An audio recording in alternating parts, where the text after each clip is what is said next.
not going 7-9. Okay? I'm not going 7-9. Okay? Okay? Okay? Okay?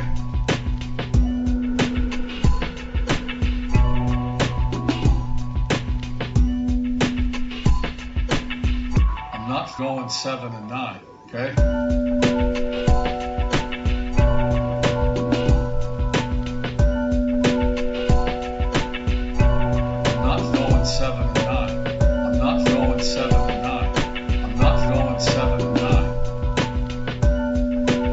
Welcome to the Grueling Truth LA Rams 2.0 weekly show, brought to you by the GruelingTruth.net and Gridiron Mo, an interesting new interactive football game app which pits you against other football fans across the country in predicting the next play within live NFL games. Think you're smarter than the average fan? Check it out today. Give yourself a try on Gridiron Mo at gridironmo.com. My name is Os Davis. I'll be co-hosting the Los Angeles Rams 2.0 show, as always. And joining me as co-host, as always, is former Notre Dame, Buffalo Bills, and Los Angeles great Tony Hunter. Tony, how you doing? Doing great. Just enjoying the football season and looking forward to this Sunday. Yeah, after the very interesting match against the win against the Tampa Bay Buccaneers last week, we'll be taking on the Arizona Cardinals this week. We'll talk about that in a moment. But I wanted to ask you something, Tony, because I always got to come up with a question for you, just talking about your career and whatnot. But I was wondering this: You played tight end through your career with Notre Dame and in the NFL. Yes. But you were on these teams, you were kind of ahead of your time. You were kind of like a pass-catching tight end, a sort of first option receiver before that was really popular, way before, Greg Olsen and Gronkowski and guys like that were doing it. So I wanted to ask you, what kind of stats could you get in the NFL today? Oh, my God. Oh, I'll tell you what. Just to tell you a little bit about myself. When I was in high school, I was a tight end, but at Memorial High School, we were one of the best programs in the country. They would split me out wide sometimes, so I ran patterns that a wideout would run in high school, even though I was 6'5", and probably about 312 at that time. Well, I went to Notre Dame. I went into Notre Dame. And I was a wide receiver my first 2 years there. I was 6'5", about 218, which is, back then, is just massive for a wide out. But I played pretty well for a while there. I was leading the country in yards per catch while I was at Notre Dame. I was an All-American as a wide receiver. But the problem was I kept growing. I kept getting bigger, and they put you on a nice weightlifting program at Notre Dame. And before I knew it, I was 228, 230, 235. So I switched over to wingback for a while. My first year, they coached Jerry Fowles, my high school coach. Eventually, in my second year, was awarded the head coaching job at Notre Dame. So he came up and he wanted to try me at wingback for it. So I did that for a year. I kind of learned how to run the football out of the backfield. I still caught balls. But my natural position was tight end. And so for my senior year, they put me back at tight end and caught a bunch of balls. Ended up being a first-round draft pick to the Bills. But, yeah, these guys nowadays, I was just talking to a friend of mine the other day. Guys like Calvin Johnson, 6'4", 230 as a wide. Back in my day, he would have been a tight end no matter how fast he was. But nowadays, they put him at wide receiver. And as I look back on my career with the size, and at the time that I was running track, I had the speed. I could have played wide receiver, but I would have had to continue to run track and keep my speed up. And that's what those guys are doing nowadays. They have the speed, they have the size, but they also had the speed in order to stay out wide because these quarterbacks are running 4.3s and 4.4s easy. So as a big wide receiver like that, you would have to be around 4.4, 4.5. And my 40 times at Notre Dame, I can remember clocking a 4.5 a couple times. So I had the speed. But you were too big. Eventually, I got to the point where I was too big because I by my junior year, I think I was up around 235, 6'5", around 235. And like I said, at that time, that's a tight end. That's a tight end. So, and like I said, I played that position in high school, and that's the position that I felt most comfortable playing. Wow. Yeah. So yeah. Again, sort of born slightly before your time. About the only guy I can think of that was kind of in your mold just before you was Dave Casper of the Raiders. You know. There was another guy. Yeah. It was another guy who was in another life was a wide receiver. You know. But, was he really? Was he a wide receiver at one time? No, I mean, but nowadays he would be, right? Right? Well, I tell you what, I had some guys, I had some veteran guys when I was a rookie, second year guy. There were some veterans on the team that had played when Dave Casper played, and they said, man, some of a defensive tackle. I remember what was his name? Sherman. Was it Sherman Lewis? He was a defensive tackle. He had been around for like 15, 16 years. He was telling me one time that he said they used to play against the Raiders when Dave Casper was a tight end. And he said Dave Casper would come down on you and block you. He said, you think a wild bear had jumped on your back. Nice. Yeah, he said, you think a wild bear had jumped on your back when Dave Casper would come down. A wild bear with such soft hands, though. Oh, and he ran great routes, too. Yeah. Great routes. Oh, my God. But anyway, back to the present. Hey, let's get back to the present. We're going to get back to the past soon, I think, again. But Rams 37-32 over the Tampa Bay Buccaneers. We can talk a little bit more about the negatives in a little bit. But first off, I would say, you got to like, at very least, the Rams scoring this many points. A lot of guys put in a show. I'd like to see Tavon Austin, who I said might have a big game, 5 catches for 85 yards and a touchdown. That was very nice. Very good. Very good. That's a very good day for him. Yeah, for Tavon, yeah, very good. And Gurley, 27 rushes, 85 yards. I mean, that's tough sledding. That's a tough day. 27 rushes, that's quite a few rushes. 85 yards. Maybe 3 yards a carry. Not bad, not great either. Well, not Gurley-esque. Certainly not what we were expecting. I would agree. And a couple other nice things in the game, but, again, problems in the passing game. Okay. Yeah. Case Keenum, I think right now they're depending on him to be a game manager.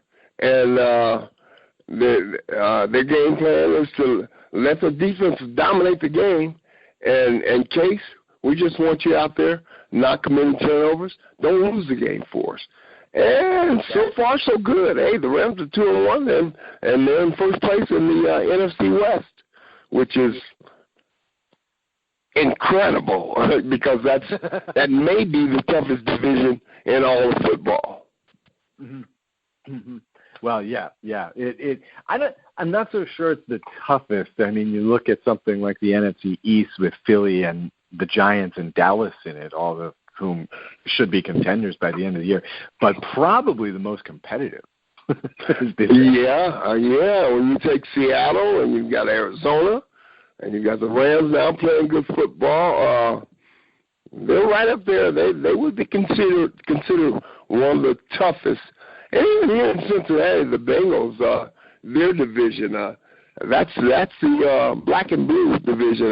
That's a tough division with the Steelers and the Bengals, But out west, I think the Rams have their hands full in that division. The Rams at this point, the offense, I think they had 167 yards, total yards last week. And I think Gurley averaged about 3 yards a carry.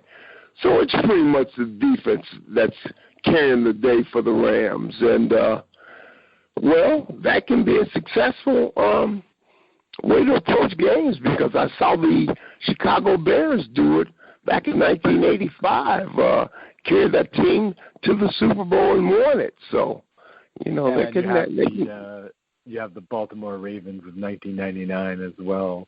That definitely. Winning basically on defense alone.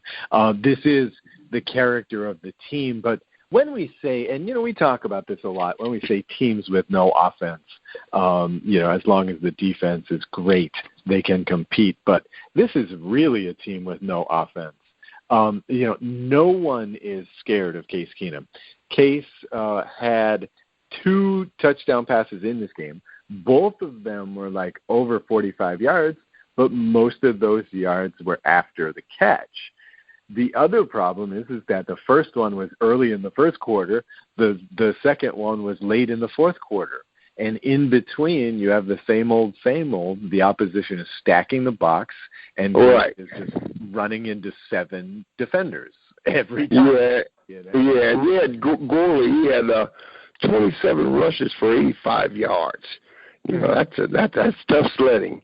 That's a long day. He averaged about 3 yards a carry, but a guy that talented should be a lot more productive. Mm-hmm. Mm-hmm. Mm-hmm.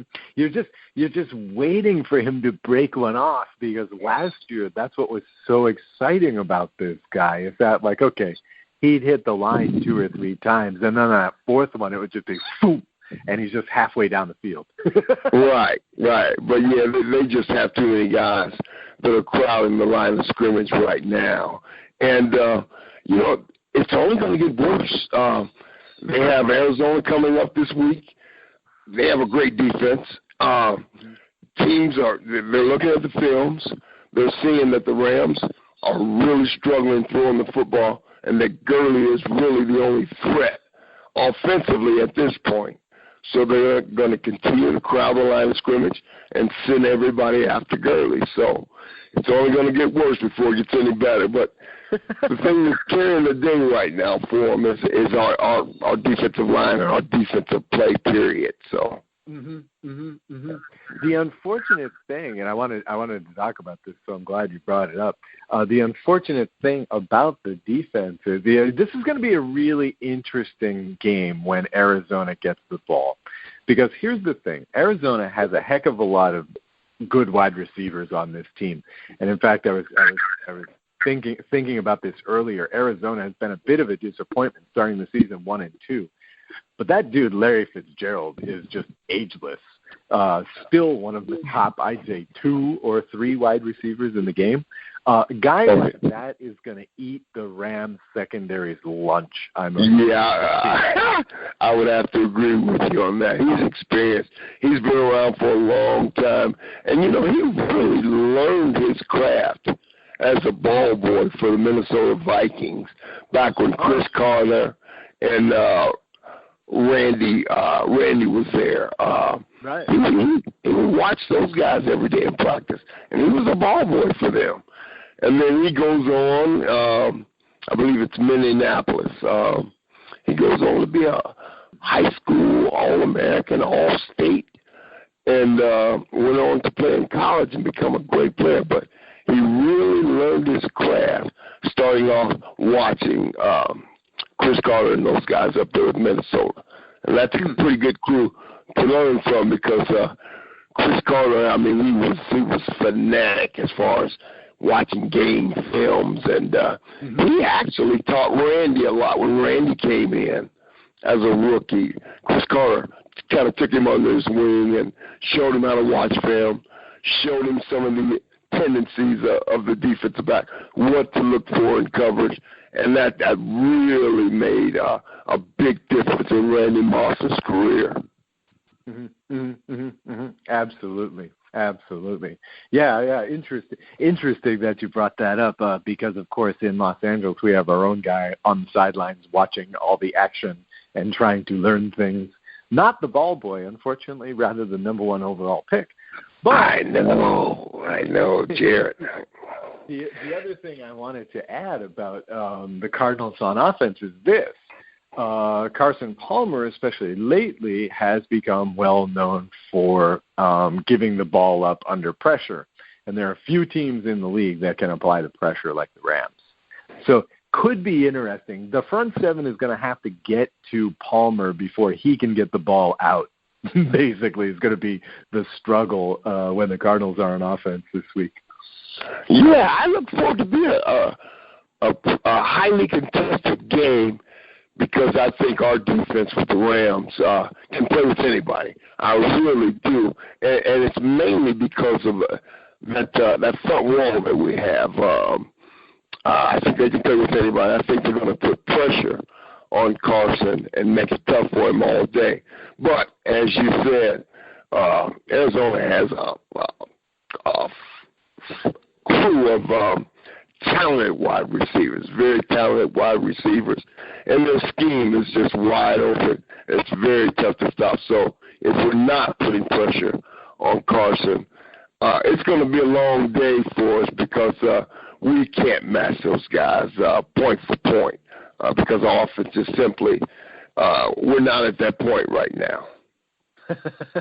Yeah, we're not going to match anyone point for point. So again, it's really going to be about applying that pressure, I think, on the offense. That's going to be the whole key to this game. If we can't get past the line,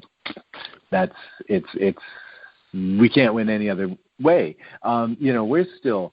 You talk about the talent on this Cardinals team. I mean, we're still waiting for guys like Jerron Brown to break out this year. Carson has not had a very great year, and it's just it's a matter of time before a guy like Michael Floyd goes off, and you worry that the Rams secondary is going to have their hands full with Fitzgerald this week. One of those is going to have the opportunities. And I think John Brown is the other speedy receiver. But, those guys are talented, and they catch the football. And that tight end that they have there, he can really catch the football. So we're going to have our hands full, and it's a division game. And I tell you, we're 2-1 right now for the Rams. But I'm surprised that we sit atop the NFC West, which is one of the toughest divisions in all of football. And right now the Rams are in first place. So Merry Christmas, Los Angeles. I wonder. I was thinking about this the other day. I was talking with, because I do about 8 zillion podcasts here at the Grueling Truth.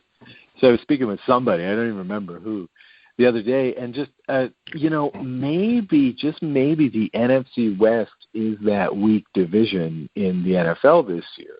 Maybe this is the division that puts the 8-8 team in the playoffs, or the 9-7 team in the playoffs. And as we know, the Rams are excellent at going 8-8 under Jeff Fisher. Yeah, so true. You can well imagine that. Maybe this is. I mean, Seattle has tremendous problems on that offensive line. Oh, right, but I have a feeling that Seattle's going to come on, as they always do. Come mid-season, they'll start to catch their stride, and they'll come on. I can see an 8-8 team from the AFC West making the playoffs. Definitely, I can see that. Mm-hmm. You have to wonder.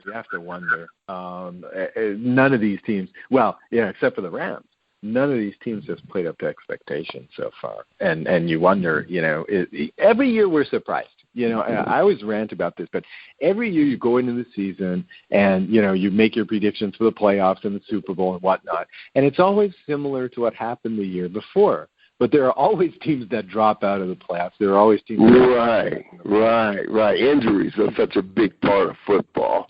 I just kind of off subject here, but I look at Minnesota.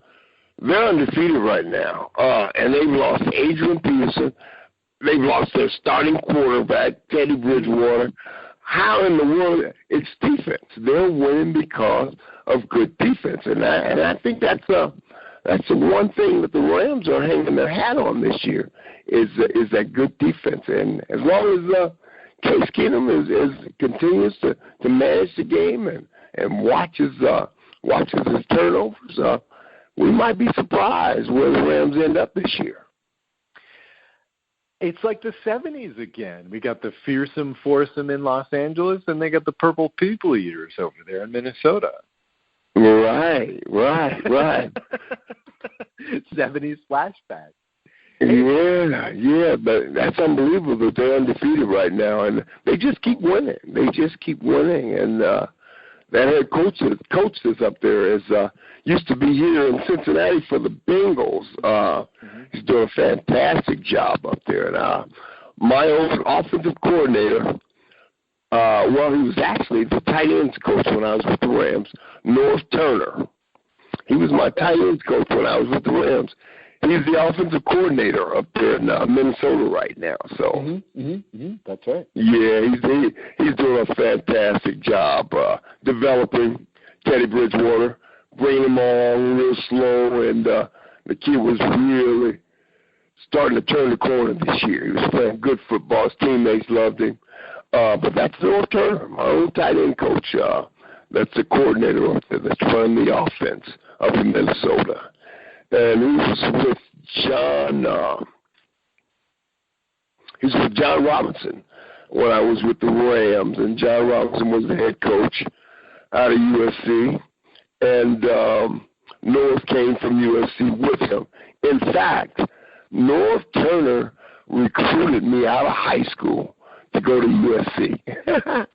Wow. I can remember North coming to Cincinnati, Monroe High School, and recruiting me. And I mean, he stayed in Cincinnati for weeks at a time. He was recruiting me to go to USC. And then, so I ended up deciding to go to Notre Dame. Played 4 years at Notre Dame, a couple years in Buffalo. All of a sudden, I wind up in Los Angeles, and I'm looking at North Turner again as my tight end coach. So, as you can probably imagine, with me deciding to go to Notre Dame instead of USC, North Turner got his payback at that first summer camp that I had to. Man, he wore me out that summer camp. Wow, nice. So you're a font of football history. Yeah. Well, I look back on it right now, and I see guys coaching that were teammates of mine, and I see coaches of mine that are in different places. And Norv was the head coach in Dallas and in Washington for a while with the Redskins. So Norv has been around. I think his son is I think he's the receiver coach up there in Minnesota right now. So I believe so. Yeah. Well, it's nice that you have a positive insight into Minnesota, but I got to tell you, Minnesota's success is a little bit painful for Rams fans because that guy Sam Bradford, he was our old number 1 overall pick quarterback. That's right. They figured out what to do with him. Right. And I give a lot of that credit to Norv. Sure. He brought Sam Bradford in. I think, they have a week to prepare for their first game? Yeah.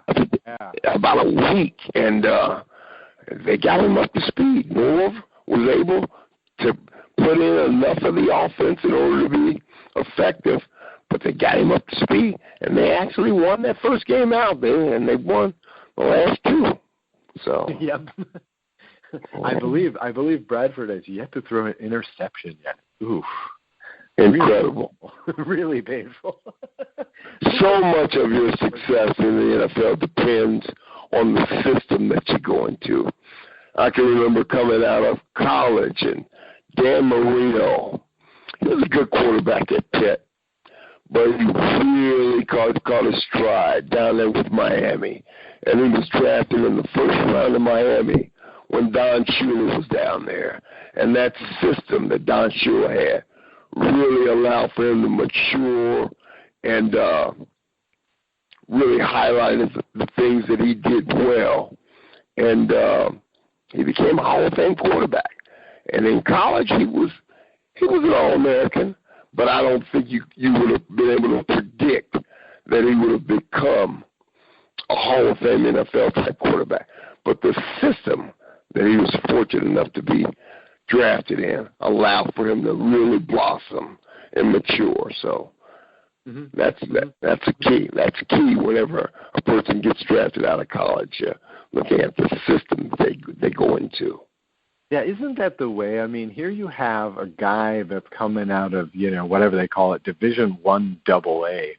And this guy, Carson Wentz in Philadelphia, is now looking like the inside track for Rookie of the Year here. Right, And why? Why? Because he played in what is a more traditional football system. He stayed in college for his whole 4 years. He got his degree, et cetera, et cetera. This is a smart guy who learned the system. Right. He had great coaching. He had great high school and college coaching that prepared him for the pro game. And North Dakota State, not exactly a football factory. Right. I can remember the Cincinnati Bengals here in my hometown drafted Kenny Anderson. And I forget exactly what college it was that Kenny came from. But Kenny played 14, 15 years in the NFL, and it was a tiny school that he came from. I mean, it was – I can't think of the name of it right now, but it was a really small school. But he was ready to play pro football because of the system that he was in college. They threw the ball a lot, and he learned how to read defenses. Let's see. College, Augustana College. Augustana, that's it. Wow.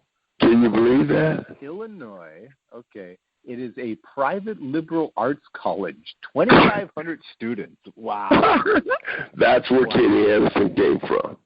Oh, that's I think Kenny played 14 years in the NFL. And I mean, at that time, Cincinnati had a very dynamic passing offense, and it's pretty much like Dan Fouts and Wes Chandler and those guys up in San Diego. I mean, they were breaking all kind of NFL records in that here in Cincinnati when Kenny had Isaac Curtis and Dan Ross. He had some great receivers, but they were really impressive as far as how they were able to move the football. Right. Okay. Well, we are way off track. So let's bring it back to the game for a moment, and then we'll get you out of here. Okay. Let's see. So, not sure what else to say about this game. As you know, the Cardinals are pretty tough at home, 14-4 in their last 18 games there. Although the Rams did beat them in Arizona last year. The point spread is Arizona Cardinals by 8. What do you think, Tony? You want to make a prediction on this one? Do you think? Well, I'll tell you what. The prognosticators are not really impressed with the Rams because I think the Seahawks are still favored to win the division. So, sure. Yeah, I think the Seahawks are still favored to win the NFC West. So, I think it's going to be a tough game. I think the Rams are going to have their hands full defensively, especially in regards to the passing game. I think that's one of our weaknesses defensively is the lack of experience in our secondary. Mm-hmm. And I think the Rams, I think the Cardinals are going to try to expose that. But we have a dominant front line. And if we can put pressure on Carson, I think we can make it a long day for him. And but I tell you what, the Cardinals just lost It's a must-win situation for them this weekend. I'm going to have to say the Cardinals are going to win at home. Yeah, I'm going to have to go with the Cardinals here as well. 8 points sounds just about right. See, the problem with predicting these Rams games is you try and imagine where the points are going to come from, and you just can't. You can't. Last year, I think it was last year. It might have been the year prior to that, where the Rams had scored a defensive touchdown, I believe, in 6 games, and we won all 6 of them. Wow. Okay. Exactly. This is the sort of thing that seems to need to happen this season. Last game, we scored the defensive touchdown, we win. You know, it makes up for the pick 6 that was thrown in the first quarter. It seems like that's the thing, and these plays you can only judge randomly. You know, they come up out of the blue. These like last week we saw the 77-yard fumble return for the touchdown.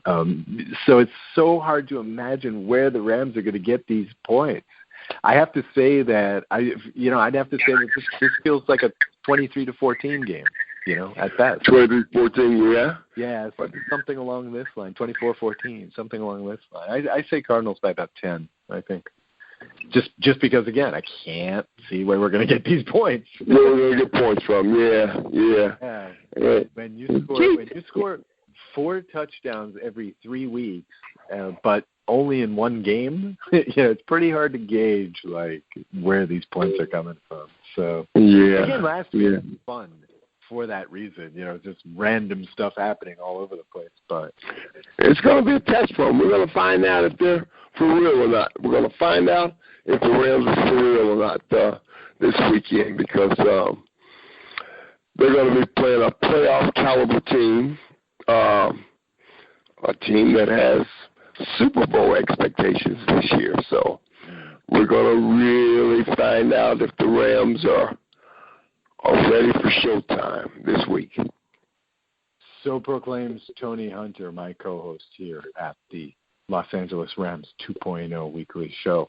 I'll sign us off here, but I wanted to remind everybody, as always, don't forget to check out all the other podcasts and writings at thegruelingtruth.net if you have time. Tony, do you listen to all the podcasts here at thegruelingtruth.net? I mean, we only have about 77 of them these days. Oh, no, yeah, I wouldn't have time to listen to them all. I notice all of them, and I listen to some. But, you guys are doing a lot. And I'm impressed with, you guys are talking to some of my old heroes. I'm hearing names that I haven't heard in 30 years, and you guys are getting in touch with them, and they're out and they're speaking their piece, and that's good. It's good that you're able to get in touch with these guys, and because they have a lot to say, and the experiences that they've had, and that they're able to share it with the world. I think it's beautiful. It is where the legends speak. That is our slogan. As for Tony Hunter himself currently co-hosts the Notre Dame weekly podcast here at thegruelingtruth.net, so you should definitely Yes. And I tell you what, we just had a big week. We just fired a defensive coordinator in mid-season, which is unheard of. I mean, at Notre Dame right now, we're off to a tough start. We're 1-3. And we need to we can't stop anybody defensively. Teams are coming in, players are having career days, week in and week out against our defense. Running backs, average running backs are running for 150 yards. And so a change had to be made. And I'm thankful that the change was made to a more high school alum that's going to be running the defense now. So I'm glad at Notre Dame. So I was glad to hear that. And I think he'll do a fantastic job. Great. So there you go. There's a bit of a teaser for the Notre Dame weekly show here at thegruelingtruth.net. I appear on a few other shows here at thegruelingtruth.net, including the CFL Weekly Pick'em Show, which includes former CFL great and former Los Angeles Ram quarterback Jeter Brock. Be sure and check that one out. Several other things. The Truth About Fantasy Football Cast is also hosted here. So for Tony Hunter, I'm Os Davis, and you've been listening to the Grueling Truth Los Angeles Rams 2.0 weekly show presented by Gridiron Mo. We will talk to you next week.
I'm not going 7-9. Okay?